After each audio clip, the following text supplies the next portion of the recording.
Hey everybody, it is Adele Frizzell here with Coach Tiffany Tiffany. here. And today we're actually doing a Facebook Live on a topic that was recommended by Patricia. Patricia actually emailed us a whole bunch of topics she'd like us to discuss in Facebook Lives. We really appreciate it, Patty. We love getting this kind of feedback from you, what interests you, and so we'll be going through that list. If anyone else has any ideas for topics for future Facebook Lives, please send them our way. So today's topic, I love it. I love this one because it's what we do, right? Fat loss, muscle gain. And what was Patty's question? Do you mind reading it out? Yeah, I went to the live, so I don't have it right in front of me, but Okay, sorry. let me get back to it. Close out of the live. I'd love to know if anyone is on this live right now and paying attention. Maybe Patty, I know you were looking for it at yes for the time. Just so you know, guys, we do these Facebook Lives. We try to do them every Thursday at noon Central Time. Yep. So the question was, Patty asked us fat loss versus muscle gain. Why can you only serve one master at a time? Well, it's the answer, as always, when it comes to health and fitness and nutrition, is it's nuanced. Actually, you can serve two masters at the same time in special situations. And so that situation is called recomping. And recomping is when you actually are losing fat tissue and gaining muscle tissue. And what can happen is you stay about the same in terms of body weight on the scale. Say you lose 5 pounds of fat tissue, gain 5 pounds of muscle tissue, your weight's going to look the same, but your physique is going to look a whole lot different. With that said, since we talk about recomping, we're talking about how you can serve both masters right now. Do we want to talk about why maybe it's not a great idea to always recomp? Why maybe sometimes you want to focus on fat loss first before doing a recomp? Yeah, that's a great point, because, and it comes back to Patty saying, like, why would you want to do one versus the other? So if your body fat levels are higher, and so you're overweight, consider overweight or obese, or even in normal ranges, normal body fat ranges are up to about 29%. Say your body fat is around 26% or above, you want to consider actually losing weight. You still want to train a bit, but the focus should be on fat loss, not muscle gain. Why is that, Tiffany? I'm going to put you on the spot. Because whenever you have a certain amount of fat on your body, the calories that you eat can go, instead of being sent to develop muscle, it can sometimes make you develop more fat tissue. And that's what we want to avoid. So by being leaner, the calories that you're consuming can apply directly to that muscle growth, and you're going to minimize that fat gain during that process. Yeah. I mean, there's a lot of ladies who are afraid to lift weights because they're afraid it will make them look bulky. But in reality, the only time you would look bulky from lifting weights is if you already have a high body fat percentage. Sometimes then the additional muscle can push out the fat even more. But in general, you know, somebody who lifts frequently and is lean is actually very compact and athletic looking. And yeah, they don't look bulky. Now, I mean, this is totally up to you, right? If your goal is to have a slender or athletic looking physique with a good amount of muscle mass, then our recommendation is you focus on fat loss when you're above 26% body fat. Still lift weights and exercise is so important for health reasons, mental health reasons. It also helps you build some muscle, which can change your appearance slightly. But really, the whole focus should be on losing some of that additional weight, get yourself into a, lower body fat range, anywhere from 20 to 26% roughly. Yeah, I think that in our recomp guide, it says the suggested body fat percentage that we want people to be at ideally in order to do a recomp is 18 to 26% body fat. Yeah. So, and that's for women. For men, obviously, it's a little different. For men, it's 11 to 19%. And that's just because females naturally have higher body fat than males. Yeah. Yeah, we have to. We have extra body fat to protect our female organs. Mhm. And we just, we necessarily carry around more essential fat. So it's about 7% more than men. Mhm. But 18 to 26% is a good range to start your recomp journey. 18% is getting on the lean side for sure. But that's where your body will actually take those additional calories and preferentially store more of those calories to build muscle tissue than fat tissue. Mhm. And so your body's actually also more insulin sensitive in that state. It's going to help with muscle building. When you get below 18%, which can happen when, for example, Mhm. bodybuilding females can get down to like 12% for the stage. They're getting so lean that after they've kind of done their contest, like you can't stay there. We talked about this before. It's like hanging out on the top of Everest. Your body is just basically decomposing. It's not healthy. It's going to mess up your hormones to stay too lean. But so they will go in and add some weight, and they'll go into what's called a massing phase. And the massing Mhm. phase is for people below about 18% body fat. They would probably want to go into a cycle, maybe 6 weeks, maybe longer, where they're actually deliberately eating an excess of calories in order to build as much muscle as possible. Now, whenever you're in a calorie surplus, you're always going to put on a little bit of fat tissue and a little bit of muscle tissue at the same time. Just like when you're in a calorie deficit and losing weight, you're going to lose a little bit of body fat and a little bit of muscle.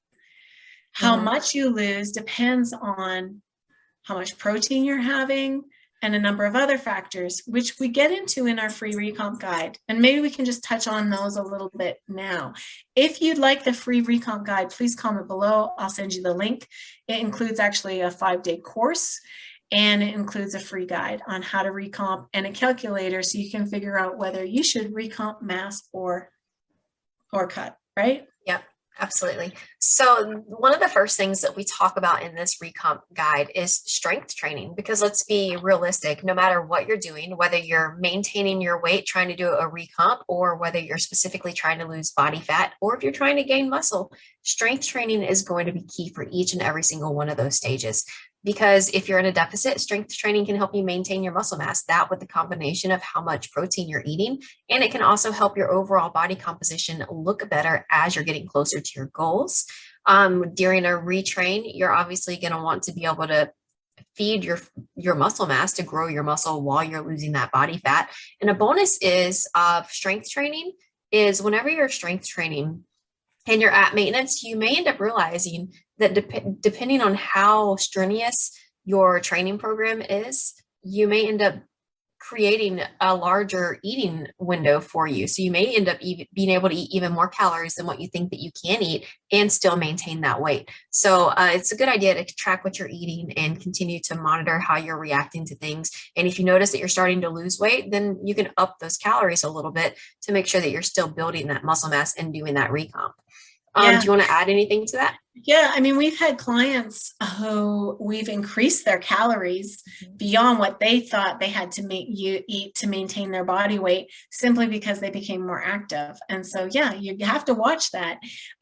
Figure out what your goals are and adjust your nutritional needs accordingly. And as Tiffany said, protein is really crucial because protein provides the amino acids you need to form muscle. They are the building blocks of muscle. You can't get the amino acids from carbohydrates or from fats. So you need to eat a certain amount of protein.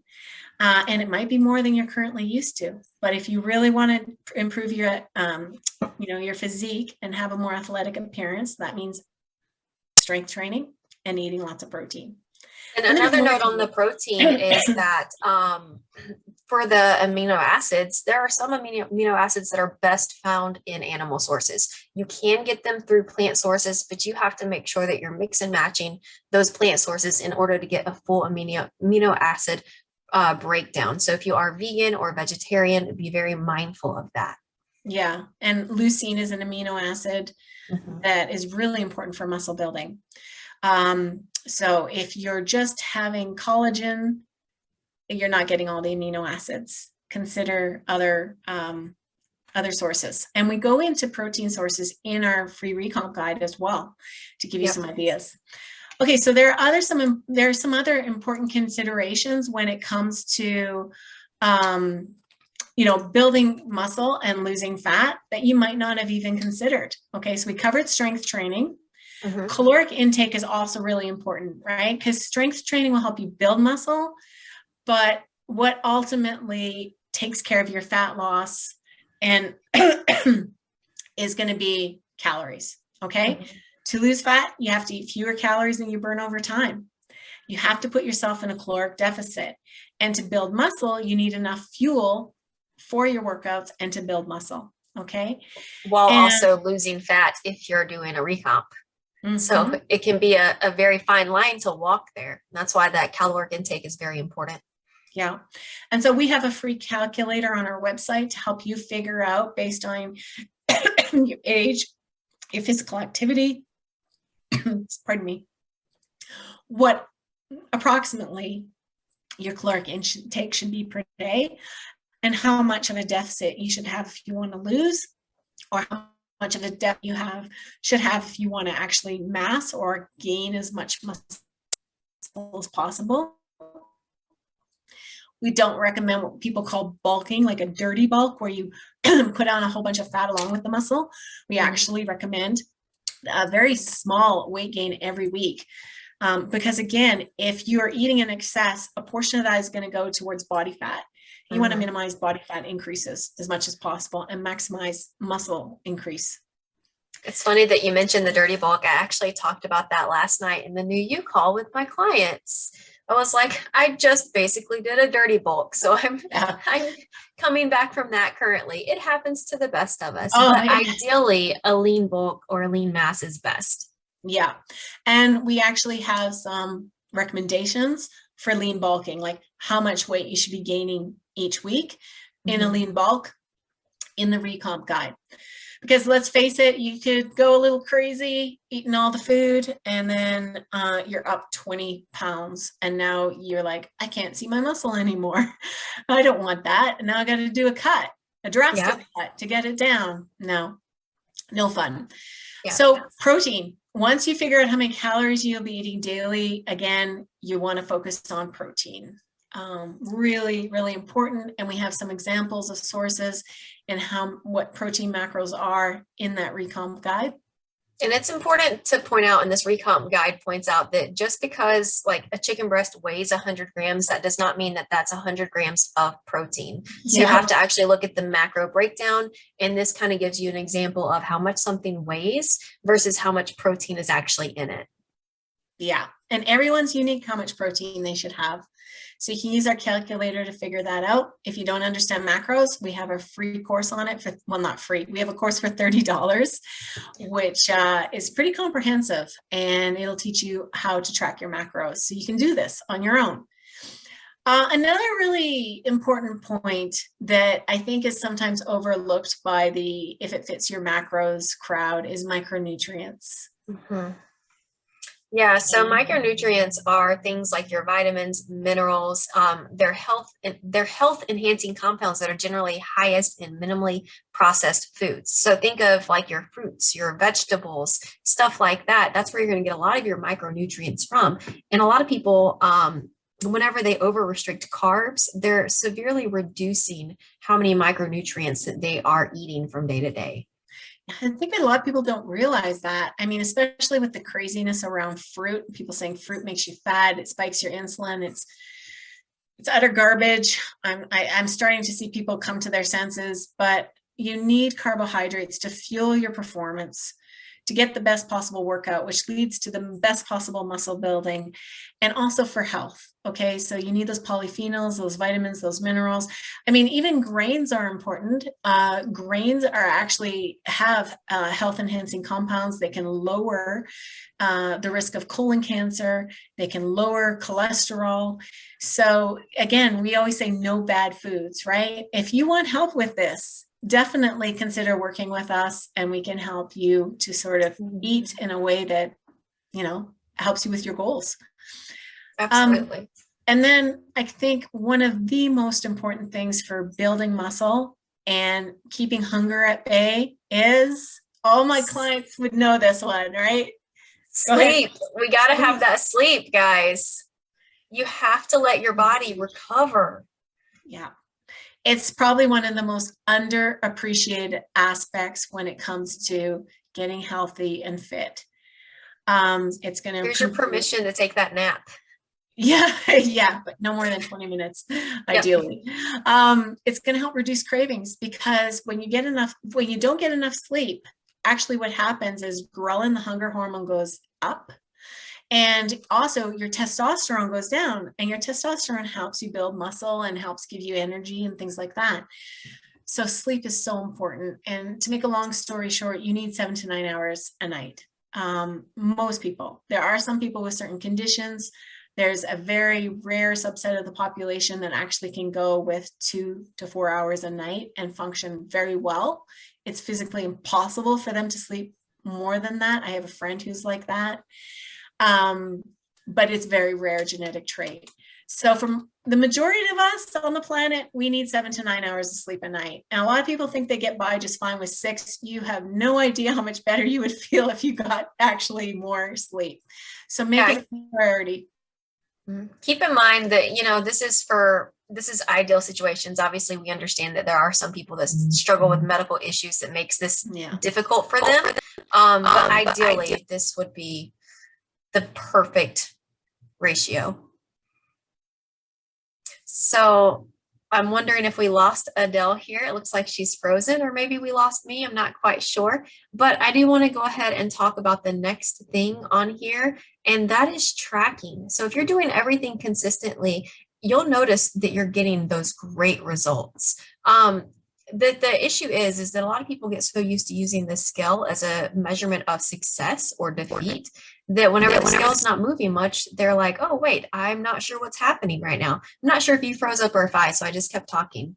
I did. Yeah. Okay. So I'm talking about tracking right now and how the scale is a great tool, but it's not always great for tracking progress, especially when doing recomping, because again, the goal is for your body weight not to change a lot. So how would you track that overall progress? Do you want to kind of talk about that? So we always recommend people use weekly averages, because your weight is going to go up after a workout and then come down on a rest day, and then up after a workout and down on a rest day. And so you can see a lot of variability over the week. But when you can average it and then you compare it to the last week's average, you know if you're staying pretty close, like within a couple pounds, which is sort of ideal. Keep in mind, ladies, in a year, you could gain 10 pounds of muscle. If your weight has not changed and you've been working out and eating on point and your weight has not changed on the scale, you've probably put on 10 pounds of muscle and lost 10 pounds of fat. So it's something to consider. And if you're already lean, like quite lean, then you might go 10, 15 pounds higher in a year, right? But you actually might shrink a dress size. So the scales tells you some stuff, but it's not the be all end all. Take waist measurements, take photos to compare your progress and see those changes over time. Yeah. Also, I really think that using all of those components together is key, because one is just going to give you a tiny, tiny picture of the overall changes. But when you add in those photos and you add in those measurements and you compare them side to side every, 4 to 6 weeks, that's where you're really going to see that overall change. Yeah. And I know some bodybuilders who have a hard time fitting in normal jeans because their waist is tiny. So there's a gap in the waistband, but then they grew a bit more of a booty. So they fill that in. So there's actually jeans for bodybuilders because the physique does change over time. So if that interested you, if you're interested in maybe massing, which is gaining muscle and a bit of body fat in order to optimize the amount of muscle you have, or recomping, right, which is losing fat and building muscle and staying almost the same amount of weight, or losing weight, then we also provide coaching in that, and we're happy to help you. If you want to do this on your own, the Recomp Guide is free, and it's our gift to you, and it includes a course. And yeah, I think it's a really, really great resource for people who are getting into this. Is there anything you wanted to add? No, I think that that's about it. I think that if you're on the fence of it, just do it. Uh, you're never gonna know how you feel and how your body reacts until you try something. If you're a person that's like, I would like to grow more muscle, but I don't want to gain the fat, but you're already pretty lean, then that's where having a coach could be very, very handy, because we can help you work through that massing cycle and help you work through that cut cycle to start to reveal a little more of that muscle mass and get your body fat to where you're a little more comfortable. So everything in life has cycles. You just have to kind of be flexible and be willing to be a little uncomfortable to get there from time to time. It looks like Adele froze again. And just say, oh, darn it. Sorry, I heard you the whole time. Hey, you just froze on me. But I think a lot of people don't realize too that it's not like you're one and done. Like you do a diet and you're done. No, like if you do want to change your physique over time, then and you don't have to be a bodybuilder that wants to go on the platform or anything, right? You just want a more athletic physique. We can take you through cycles where you drop the weight and then you do a recomp and then maybe you do a cut and then you come back to a mass and then you do a recomp. These cycles continue, and actually that is what bodybuilders do. They're in one cycle or another. So I think in some ways it can help you to develop a healthier relationship with your body, because women especially have a fear of gaining weight. And you can, like, if there is a purpose behind your efforts, then you sort of embrace the process more in each cycle. Yeah. So Patty, I hope that helped answer your question. Adele's internet is not happy today. I think that that's everything that we have for you guys, though. Comment below if you have any questions for us. If you would like that recomp guide, let us know. And if you're interested in the Eat Your Goals course, you can let us know about that too. Yep. Thank you. Bye-bye. Bye.